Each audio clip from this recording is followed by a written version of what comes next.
இந்த ஃப்ளிக்ஸ் ஜெட்ஸ் தமிழ் சேனலுக்கு வந்ததுக்கு நன்றி. இந்திய மற்றும் உலக மொழிகளில் உள்ள படம் மற்றும் சீரியல்ஸை அலசி ஆராய்ஞ்சி அக்குவேர் ஆணிவேர் ஆக்கி பார்க்கலாமா வேணாமான்னு நீங்க முடிவு பண்றதுக்கு ஒரு ரேட்டிங் கொடுக்கறது தான் என்னுடைய வேலை. வாங்க இன்னைய வீடியோக்குள்ள போகலாம்.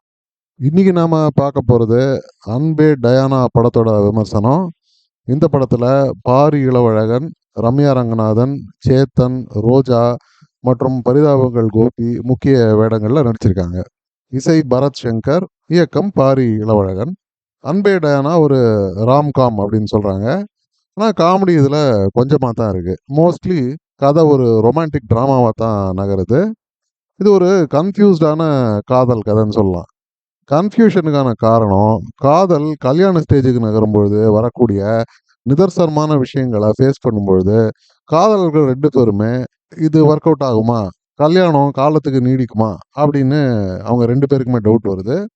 அதுவும் எஸ்பெஷலி ஹீரோ ஹீரோயின் வேற வேற ஜாதி மதம் தவிர ரெண்டு பேருமே க்ளோஸான ஒரு ஃபேமிலி செட்டப்ல தான் வளர்றாங்க. போராத குறைக்கு குடும்பத்துக்கு நடுவில் பகை, இப்படிலாம் பல பிரச்சனைகள் இருக்கிறதுனால கல்யாணம் சக்சஸ்ஃபுல்லா இருக்குமா, ஹீரோ ஹீரோயின் அவங்கவுங்க குடும்பங்களுக்கு ஒத்து வருவாங்களா அப்படின்னு ரெண்டு பேருமே யோசிக்கிறாங்க. இந்த கன்ஃபியூஷன் நீங்கி இவங்க கடைசியா ஒன்று சேர்றாங்களா அப்படிங்கிறது தான் இந்த படத்துடைய மெயின் சப்ஜெக்ட். மற்றபடி கதைன்னு பார்த்தா டைரக்டர் பாரி இளவழகன் தான் ஹீரோ சிஎஸ்கே பாத்திரத்தில் நடிச்சிருக்காரு. இவங்க குடும்பம் பெரம்பூர்ல ஒரு lower middle class Telugu Hindu குடும்பம். அம்மா பாத்திரத்தில் ரோஜா நடிச்சிருக்காங்க, அப்பா பாத்திரத்தில் சேத்தன். கூடவே ஒரு பிரதர் சிஸ்டருடைய ஃபேமிலின்னு ஒரு பெரிய செட்டப்பு. அம்மானாவே அவங்க குடும்பத்தில் டெரர் தான்.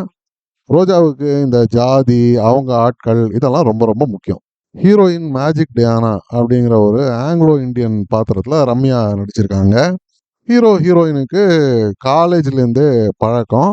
ஹீரோ தன்னுடைய காதலை அப்பவே சொன்னாலும் பல வருடங்களாயும் ஹீரோயின் இன்னும் அதை கன்ஃபார்ம் பண்ணவே இல்லை. அதனால இவங்க நண்பர்களாகவே பழகிட்டு இருக்காங்க. ஹீரோவோட ஃப்ரெண்ட்ஸ் எல்லாம் இதனாலே அவங்க எப்பயுமே கிண்டல் பண்ணிக்கிட்டே இருப்பாங்க. ஒரு ஸ்டேஜில் ஏதோ சில விஷயங்கள்னால ஹீரோ தன்னுடைய காதலை விட்டுடலாம் அப்படின்னு நினைக்கும் பொழுது ஹீரோயின் மனம் மாறி காதலை ஏற்றுக்கிறாங்க. நடுவில் ஹீரோவுக்கு வேற ஒரு பொண்ணோட நிச்சயம் வர ஆயிருக்குது.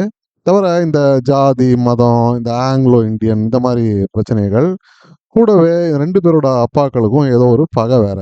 வேணுமா வேண்டாமா அப்படின்னு மாறி மாறி பல குழப்பங்கள். கடைசியில் என்ன ஆச்சு, இதுதான் படத்தோட மொத்த கதையே. இந்த படத்தோட ஸ்ட்ரென்த் அப்படின்னு எனக்கு பட்டது இதோடைய ஸ்கிரிப்ட் தான்.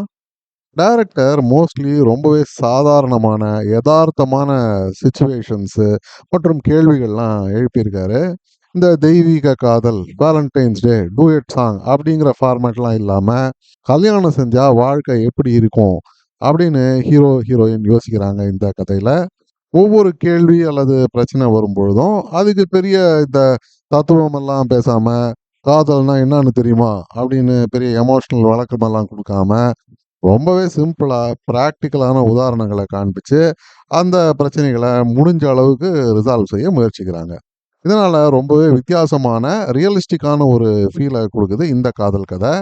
இந்த சமீபத்தில் வந்த இதயம் முரளி மாதிரி ரொம்ப சினிமேட்டிக்கா அல்லது நான்சென்சிக்கலா இல்லாம இந்த அமெரிக்கா ஆஸ்திரேலியா அப்படி இப்படின்னு போய் டூயட் சாங்கு சீன்லாம் வைக்காம பணத்தை வீண் செலவு பண்ணாம லோக்கலா பெரம்பூர்லயே பிராக்டிக்கலான ஒரு காதல் கதையை சொன்ன இயக்குனருக்கு நம்முடைய பாராட்டுகள்.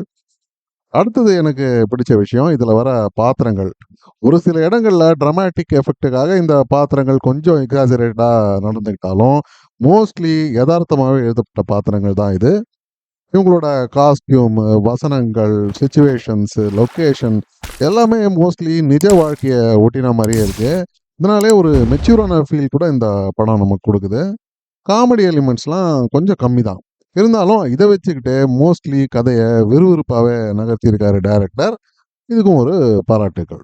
குறைன்னு பார்த்தா முதல்ல ஹீரோவை தான் சொல்லியானோம். பாரிக்கு நடிப்பு அவ்வளவா வரலை அப்படிங்கிறது என்னுடைய அபிப்பிராயம். தவிர ஒரு ஸ்க்ரீன் ப்ரெசன்ஸ் கூட இவருக்கு இல்லை. ஒரு சின்ன சைடு கேரக்டரோட ஃப்ரேமில் இருந்தால் கூட இவர் எடுபடவே மாட்டேங்கிறாரு.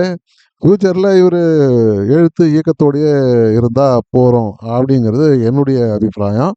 மற்றபடி ரோஜா, சேத்தன், ஹீரோயின் ரம்யா எல்லாருமே நல்லாவே நடிச்சிருந்தாங்க.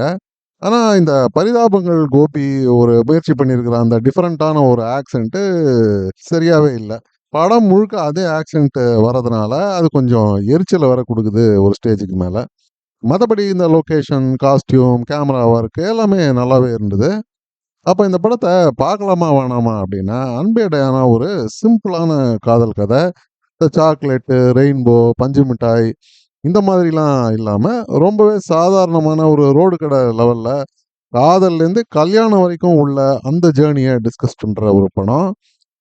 இந்த மாதிரி ஃபேமிலி ட்ராமா, காதல் கதை ஃபேன்ஸுக்கு இந்த படம் பிடிக்க நெறையவே வாய்ப்பு இருக்கு. ஜெனரல் ஆடியன்ஸா இருந்தா கூட பொழுதுபோக்கா இருக்கக்கூடிய படம் தான் இந்த படம். வேணுங்கிறவங்க குடும்பத்தோடயே கூட போய் பார்க்கலாம். இந்த படத்துக்கு நான் குடுக்கக்கூடிய ரேட்டிங் 5 அவுட் ஆஃப் 10 ஸ்டார்ஸ்.